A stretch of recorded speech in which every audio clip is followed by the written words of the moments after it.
کیا روزے کی حالت میں بال وغیرہ کٹوا سکتے ہیں، ناخن کاٹ سکتے ہیں یا نہیں؟ اس کے بارے میں شرعی مسئلہ کیا ہے، آج کی ویڈیو میں ہم آپ کو بتلائیں گے۔ اللہ من الشیطان الرجیم، بسم اللہ الرحمن الرحیم۔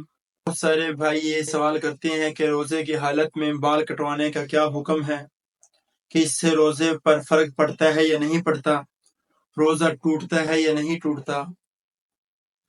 سب سے پہلے بات یہ ہے کہ اللہ تعالیٰ نے روزے کو مومنین کے لیے گناہوں سے ڈھال بنایا ہے، اس کے ساتھ ساتھ شرعی احکامات محبوب علیہ السلام نے امت کو بتلائے ہیں، امت محمدیہ کی رہنمائی فرمائی ہے تاکہ ہمیشہ کے لیے کامیاب ہوتے رہیں اور دین مطیر پر عمل کرتے رہیں۔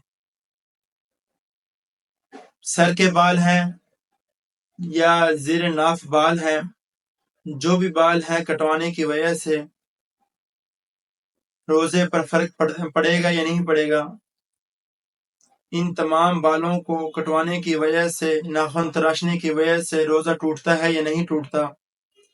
اس کے بارے میں یہ ہے کہ سر کے بال ہوں یا زیر ناف بال ہوں، ان کے کاٹنے سے، ان کے صاف کرنے سے اور